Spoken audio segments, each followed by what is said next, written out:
যাত্রাপালা ওগো বিষ্ণুপ্রিয়া।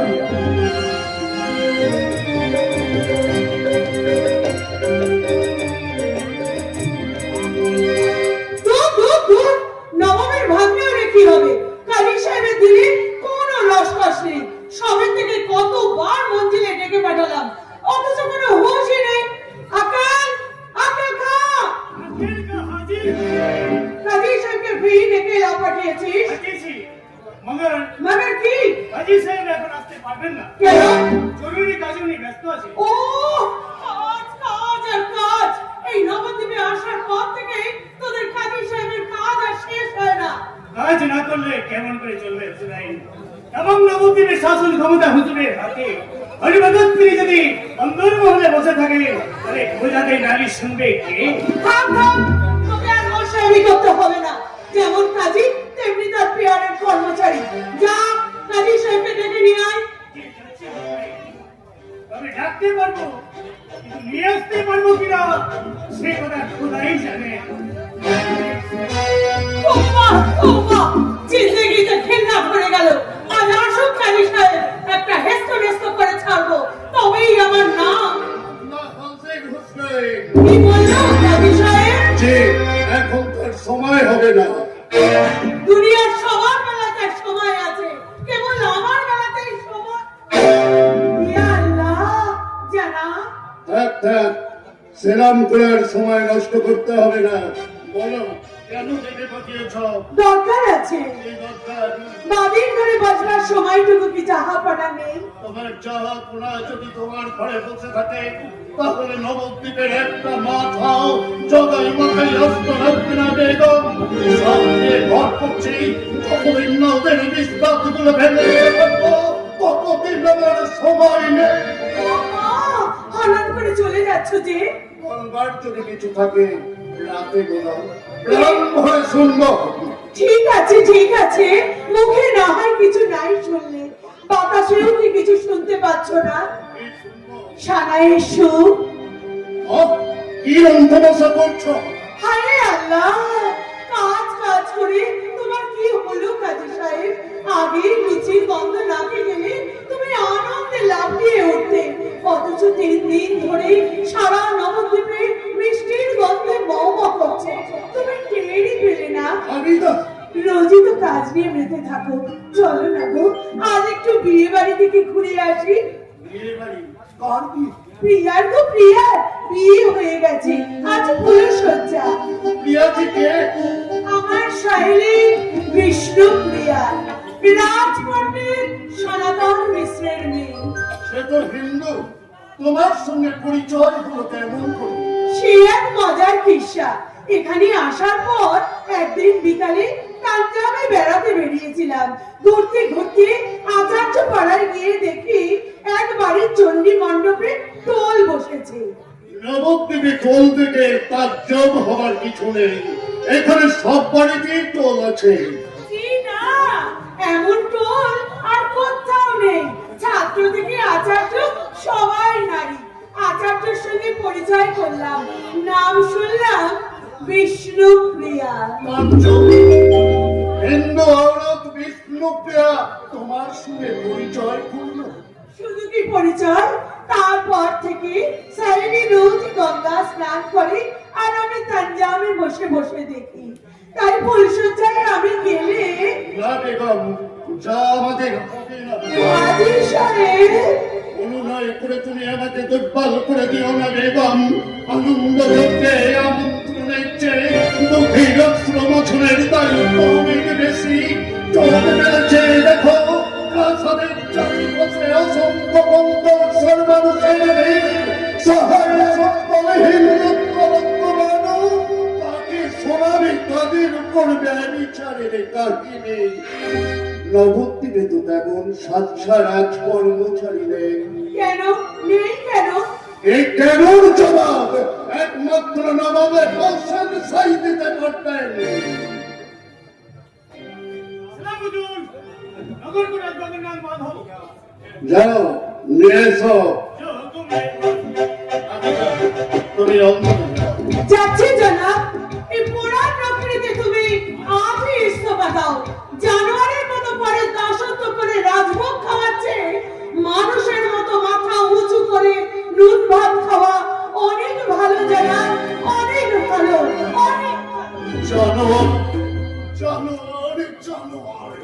গোটা গৌরবঙ্গতে জনগণে ভরে গেছে।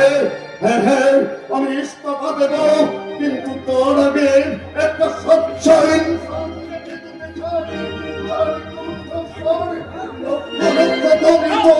পতিত মানুষকে ফিরিয়ে দেবে মানুষের অধিকার। ও নগর কোটাল জগন্নাথ মাধব, আপনারা হঠাৎ এই অসময়ে অসময়ে হলো বুঝি? দেখেছিস জগা, তোকে আমি বারবার নিষেধ করলাম এই অসময়ে হুজুরকে বিরক্ত করিস না। রাজকার্যের আমার সময় অসময় আমরা নবাবের নগর অন্যায় দেখলে প্রতিবাদ করা আমাদের একমাত্র কর্তব্য। সে তো সত্য কথা। আপনাদের এই কর্তব্যের জ্বালায় নবদ্বীপে নাবিশ্বাস উঠেছে। বলেন কেন এসেছেন? আগে নিজেদের মতে আসিনি হুজুর, ওই তুই সাওয়ার প্রত্যেকটি নেশা হয়ে গেলে কোনো জ্ঞান গর্ব থাকে না। সম্মানীয় ব্যক্তিকে সম্মান দিয়ে কথা বলতে হয়। হুজুর, এই যে দুইজন ঠাকুর মশাই আপনার কাছে অভিযোগ নিয়েছে, গভর্ন কালী সাহেবের আসুন ঠাকুর মশাইরা, আপনাদের শিবদম দর্শনে করে আমি কৃতার্থ হলাম। হুজুর, আপনি বিচার করুন, এরা দুজনে একেবারে মাটির মানুষ। এদের মতো মানুষকে যদি অপমানিত হতে হয়। কে অপমান করেছে আপনাদের? ওই নিমাই পণ্ডিত হুজুর। কেন? কোনো কারণ নেই হুজুর। বঙ্গডোরা হলো সমাজের বাধা, অথচ বিবাহ পণ্ডিতের এত বড় স্পর্ধা।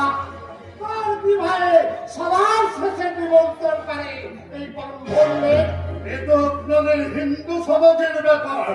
এ ব্যাপারে আমার হস্তক্ষেপ করার অধিকার নেই। কিন্তু দুর্বলকে ধরে সবলে যদি প্রহার করে তাকে তাকে হস্তক্ষেপ করতে পারে হুজুর। কে প্রহার করেছে আপনাদের? নিমাই পণ্ডিত হুজুর। কেন কেন প্রহার করেছে? অবদান হুজুর, অবদান। হুজুর, আপনি এই নিমাই পণ্ডিতের শাস্তির উপযুক্ত ব্যবস্থা করেছেন। এই নিমাই পণ্ডিত নামে শুনেছি, অথচ স্মরণ করতে পারছি না। তার মতো পাপিষ্ঠকে স্মরণ না করাই ভালো হুজুর। সে নোংরাধন, আচার অনুষ্ঠান কিচ্ছু মানে না। লজ্জার কথা কি আর বলবো হুজুর? আজ 10 বছর তার পিতৃদেব কত হয়েছে, অথচ সে এখনো পর্যন্ত পিণ্ড দান করেনি। ঠিক আছে, আপনারা এখন আসুন। আপনাদের অভিযোগ আমি তদন্ত করে দেখব। আমরা আপনার বসতি আছি হুজুর। হ্যাঁ, যথাসময় আমার হুকুম আপনারা জানতে পারবেন। কি আপনি এখনো কাঁদছেন কেন? সিদ্ধির ঘরে কাঁদছে, এ কান্না করার নেগো, তুই চুপ কর। নগর কোটাল জগন্নাথ মাধব, আপনি ওই নিমাই পণ্ডিতের শাস্তির উপযুক্ত ব্যবস্থা করুন। আমরা নবাবের হুকুমের গোলাম। আয় আয় হঠাৎ ছাড়া আমার সঙ্গে আয়। আপনারা আমার সঙ্গে চলে আসুন। কি সাহেব, জয় হোক। ভক্তি কি আশ্চর্য নীতি জ্ঞান! গোটা নবদ্বীপের সমাজের দায়িত্ব যাদের মাথায়, তারা নিজেরাই এসেছে মিথ্যের বেসাতি করতে। কিন্তু কে নিমাই পণ্ডিত উচ্চকারণী প্রভাবশালী ব্রাহ্মণদের যে অস্বীকার করেন, সে তো সামান্য মানুষ নয়। তবে কি এই আমার সত্যে দেখো সেই ইনসান? না, আজই আমাকে তদন্ত করতে হবে। আজই আমাকে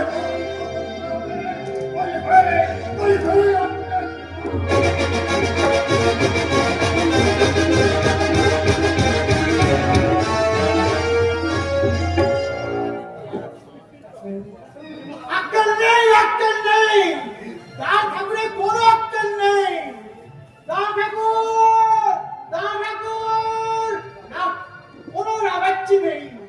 বৌদিমণি, বৌদিমণি, ও বৌদিমণি। কি হয়েছে? কি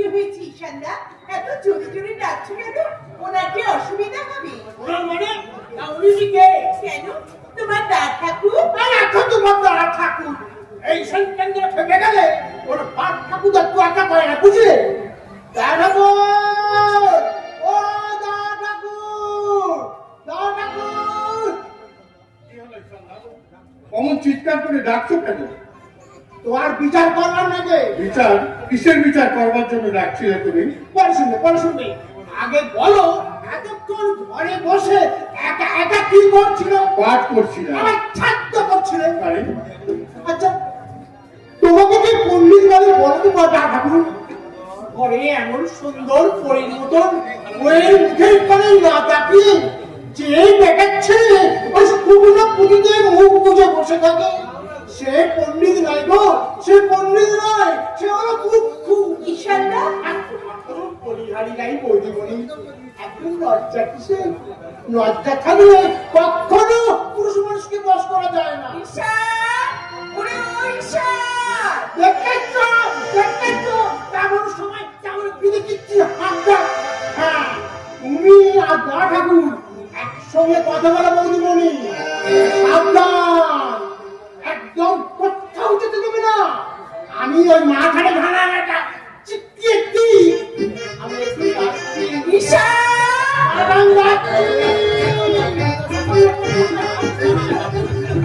পাগল মানুষ। টিকা রাখো। কি পাঠ করছিলি গো? ওটা এই জয়দেব, জয়দেবের রচনা বড় শক্ত কাব্য। আমাকে একটু পাঠ করে শোনাবে? নবদ্বীপে সবাই তোমার কাব্য পাঠের প্রশংসা করে। আমার মনে হয় আমার বড় স্বাদ হয় তোমার কণ্ঠে কাব্য পাঠ শুনে। না, প্রিয়া। একটু পড়ো না গো। যারা কাব্যের অর্থ বোঝে না, আমি তাদের কাছে কাব্য পাঠ করি না। অত অহংকার করবেন না পণ্ডিত মশাই। আমার প্রিয়াকে কাব্য আলোচনা পরাজিত করতে পারে তেমন সাধ্য এই নবদ্বীপে কারণ না গো না, তুমি ওর কথা বিশ্বাস করো না। আমার বিদ্যে বুদ্ধি অতি সামান্য, তবে আমার মনে হয় তুমি পাঠ করে শোনালে বিদ্যবিদ্যের অর্থ ছন্দ আমি সব বুঝতে পারি। শুধু অর্থই নয়, ছন্দ বুঝতে পারবে। হাসছেন যে বিশ্বাসের না বুঝি? আচ্ছা পরীক্ষা করে দেখুন তো। আপনি যে শ্লোক পাঠ করবেন আমার প্রিয়া কিন্তু সে একই শ্লোক একই ছন্দে বাংলায় অনুবাদ করবে। অসম্ভব ব্যাপার। বড় বড় পণ্ডিতদেরও এই কাজ করার কিন্তু শাস্ত্র নেই। আমার প্রিয়া পারবে। উত্তম, তবে পরীক্ষা হয়ে যায়। তবে একটা কথা কাঞ্চনা, তোমার বান্ধবী যদি অকৃত কার্য হয় তাহলে কিন্তু একটা শ্লোক পাঠ করে আমি পুঁথি বন্ধ করে দেবো। ঠিক আছে মশাই, ঠিক আছে।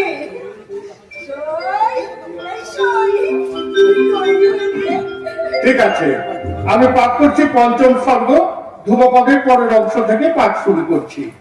রতীশ পেশারে গাতে বা বিসারে মদন মনোহর বেশম নগরে নিকঙ্গিনী কমল বিলম্বনা অনুস্বর করম হৃদয়ীশম। নাও, এবার অর্থ বলো। লজ্জা পাস না, জবাব দে। কি হলো কাঞ্চনা? তাহলে কি একটা শ্লোক পাঠ করি আমি পুঁথি বন্ধ করে দেবো? সে জবাব দে।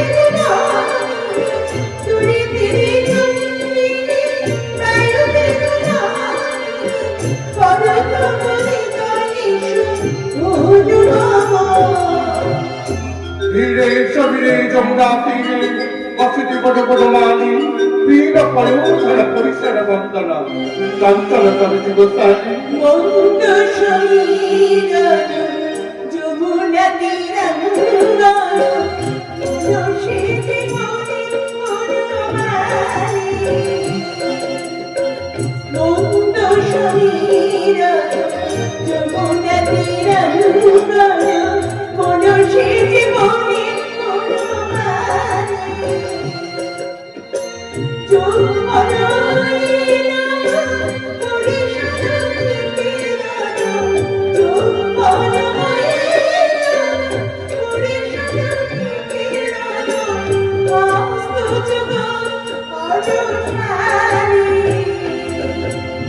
পততি পদত্রে বিচলিত পত্রে সঞ্চিত ভবতু সংজ্ঞানম রচয়িত সরলম সচকিত নারীণম কষ্টচিত কবিতা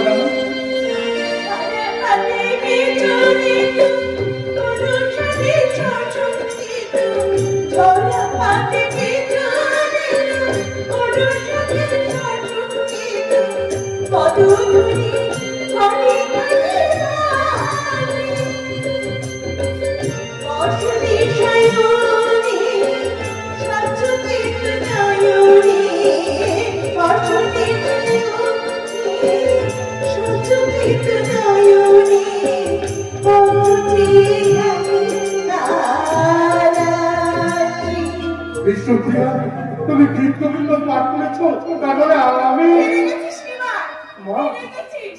মা হয়ে আমি বলছি, বিষ্ণুপ্রিয়ার সঙ্গে তর্কে তুই একেবারে হেরে গেছিস। মা। আমি এসেছি মা, আমার প্রণাম গ্রহণ করো। থাক মা, থাক থাক, তোমাকে আর ব্যস্ত হতে হবে না। কি গান শোনালে মা তুমি, মনে করে পড়ে গেল। আমি নিমাইকে গঙ্গা স্নানের কথা স্মরণ করিয়ে দিতে আসছিলাম, সে কি? তোমার গান শুনে আমি সব ভুলে গেছি। গঙ্গাস্নানের সময় হয়ে গেছে, তা আমি শিষ্যরা হয়তো আমার অপেক্ষায় আছে। আমি যাই। চলে যাবে না পণ্ডিত মশাই, গঙ্গাময়ী তোমার শরীর কাছে গেছে, শাস্তি কিন্তু আপনাকে নিতে হবে। ঠিক আছে, শাস্তি তোলা রইল, গঙ্গা স্নান সেরে এসে দেওয়া যাবে। না না, অঙ্গীকার করুন, বলুন কি শাস্তি আপনি নেবেন? বলবো, হ্যাঁ বলুন না। আজ দ্বীপ্রহরে প্রহরে? তোমার বান্ধবীর হাতে আমার বান্ধবী? আমার সশিষ্য অনুগ্রহ। নিমাই, কত শোন, নিমাই, দেখো দেখি ছেলের কাণ্ড, টুলির কত ছাত্র। আমি এইটুকু সময়ের মধ্যে এতগুলো লোককে খাওয়াবার কি ব্যবস্থা করবো? আপনি এত ব্যস্ত কেন হচ্ছেন মা? ব্যবস্থা ঠিক একটা হয়ে যাবে। আমি এক্ষুনি রান্নাঘরে যাচ্ছি। আইসুন আমার সঙ্গে, তুই রান্নাঘরে আয়। ছেলে মানুষ, নিমাই আমার এখনো ছেলে মানুষই রয়ে গেল। সবই আমার পোড়া কপাল। হবে না কর্তা, হবে না, এমন ভুল আর জিন্দেগিতে হবে না। বাইরে কে এত চিৎকার করছে? ঈশান, ওরে ও ঈশান, ঈশান।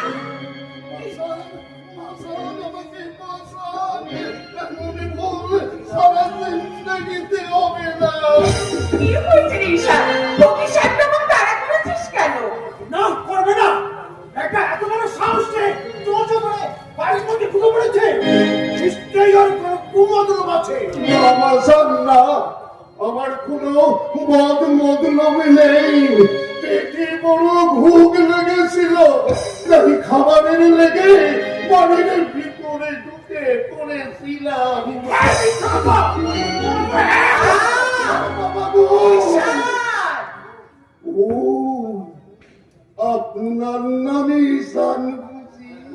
এবার বুঝেছি, দেখা এ গায়ের বামন পণ্ডিতদের আপনি তো মেরে লাট পাঠিয়েছেন।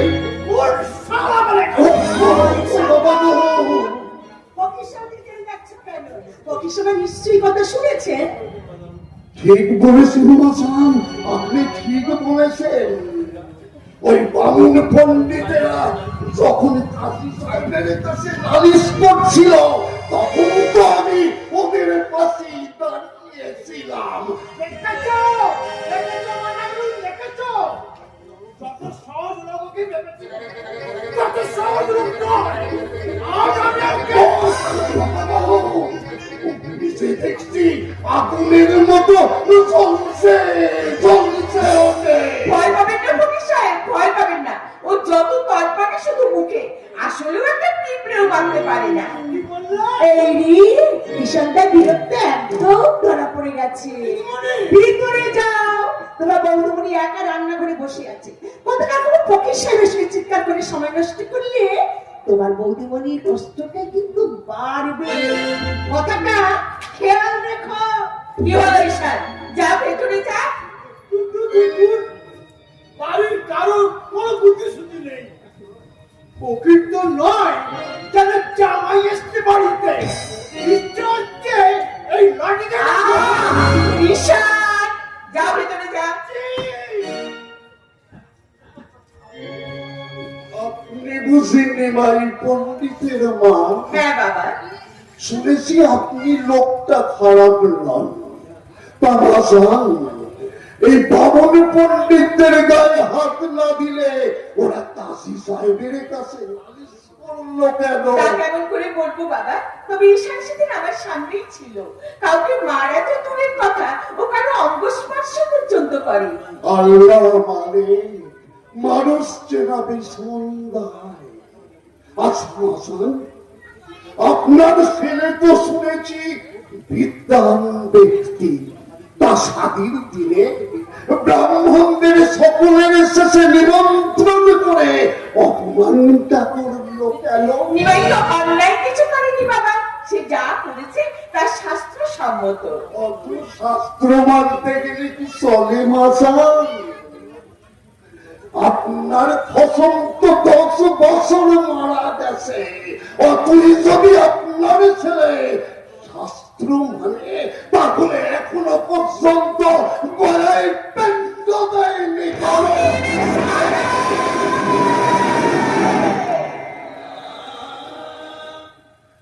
না না, আপনাকে কিছু বলবো না। আপনি ক্ষুধার্ত, একটু অপেক্ষা করুন, আমি আপনার জন্য খাবার পাঠিয়ে দিচ্ছি।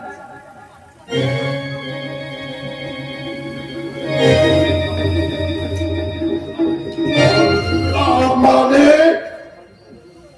তাহলে কাজী সাহেবের অনুমানই ঠিক, দোষী নিমাই পণ্ডিত নয়, আসল দোষী ওই তৃতীয় ব্রাহ্মণের দল আর চোখের মাথায়। আবার ফকির সাহেব,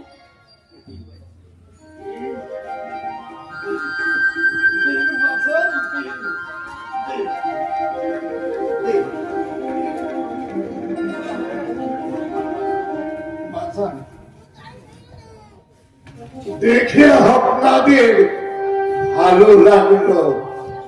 আসাম আসাম যেন সংসার তো নয়, যেন বেহেশত।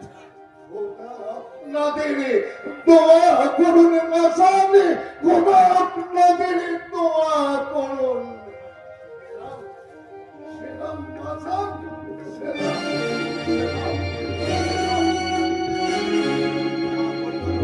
সবার মুখে ওই একই কথা, স্বল্পে যে সুখ নেই সে সুখ আছে আমার সংসারে। হবে নাই বা কেন? আমার দয়াময়ী শ্বশুর মাতা, আমার দেবতার মতো স্বামী। ওই তো স্বামীটুকু তো এসে গেছে।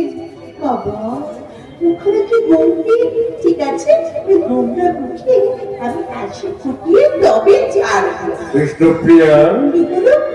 তুমি একা ফিরে এলে? নিমন্ত্রণের কথা ভুলে গেছো বুঝি? না। তাহলে শিষ্যেরা কোথায়? ওরা আসবে না। বাড়ি এতগুলো ছাত্রের বাড়িতে খাবার কথা বলে গেলি, তারা যদি না আসে মা মনে ব্যথা পাবেন না? বেশ, তুমি ঘরে গিয়ে বিশ্রাম করো, আমি এক্ষুনি ঈশানদাকে দিয়ে ওদের কাছে খবর পাঠাচ্ছি। চলে যাও না প্রিয়া, তার আগে তুমি মাকে ডাকো, দরকার আছে। না না, তুমি বিশ্রাম করো, আমি আগে শিষ্যদের খাবার ব্যবস্থা না করি। প্রিয়া, তার আগে তুমি মাকে ডাকো, কেন? দরকার আছে। আমি ঠিক করেছি, আমি আজই গয়া যাত্রা করব।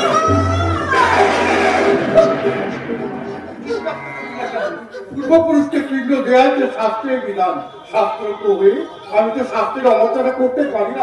হঠাৎ তুই এসব কি কথা বলছিস বাবা?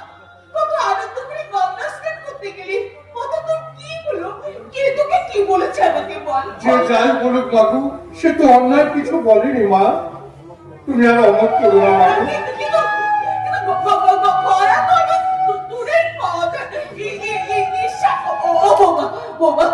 তুমি অমনি করে দাঁড়িয়ে আছো কেন মা?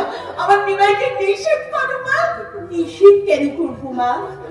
উনি সাতটাতে যাচ্ছেন, ভগবানের কাছে প্রার্থনা করুন উনি যেন সফল হয়ে ফিরে আসেন। নিমাই আমার মুখে দাও মা, আমি এখনই গয়া যাত্রা করি। এক্ষুনি যাবে? হ্যাঁ মা, এখনই। ঈশানদার জিনিসপত্র গোছাচ্ছে, গদাধর এদিকে বেরিয়ে পড়বে। তোমার সে কি কথা রে?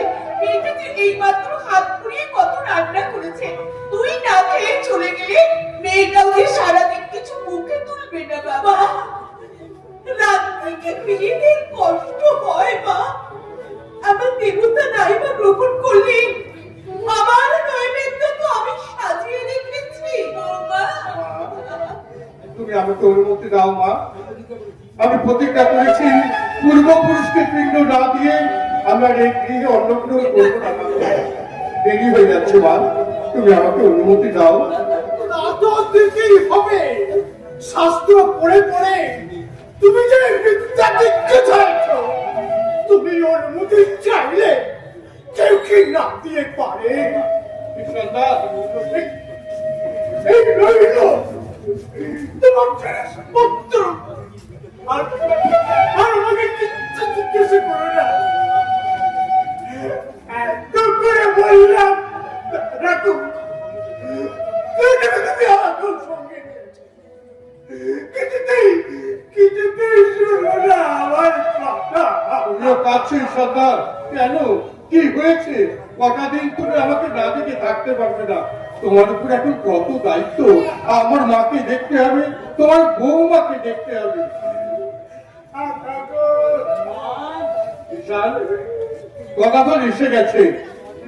আসি মা, আমাকে অনুমতি দাও। সত্যিই তুই যাবি বাবা? কিন্তু কিন্তু আমার মনটা যে বড় কুগাইছে রে। সেবার তুই চলে যাবার পরে লক্ষ্মী মারা গেল, এবার যদি কিছু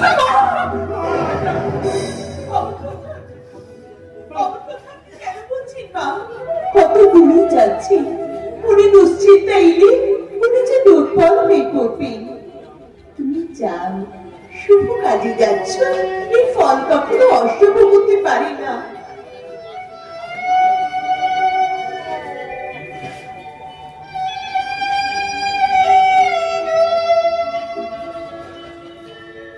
আমি আমি ভালো থাকবো। তাহলে বাবা, বৌমা যখন এত করে বলছে, তখন আমি আর বাধা দেব না। আসি বৌঠান। ঈশ্বর ভাই, সাবধানে থেকো। আসি মা। তুমি নিশ্চিন্তে থাকো মা, 3 মাসের মধ্যেই আমরা ফিরে আসবো। 3 মাস? আমি কিন্তু তোদের ফেরার জন্য পথ চেয়ে বসে থাকবো নি। 3 মাসের বেশি দেরি আমরা করবো না মাগো। তোমাদের ছেড়ে, এই নবদ্বীপ ছেড়ে শুধু গয়া কেন মা, স্বর্গে কেউ আমি শান্তি পাবো না মাগো। স্বর্গে কেউ আমি শান্তি পাবো না। স্বর্গে কেউ আমি রিক্তি ভাই, রিক্তি ভাই।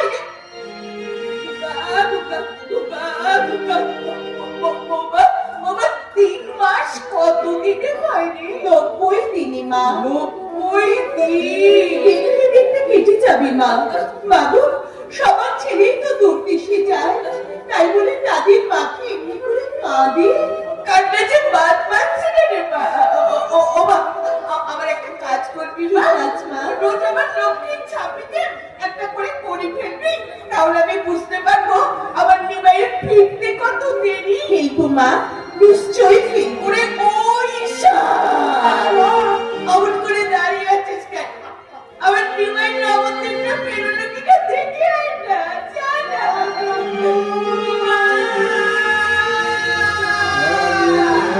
চলি মধুপুরে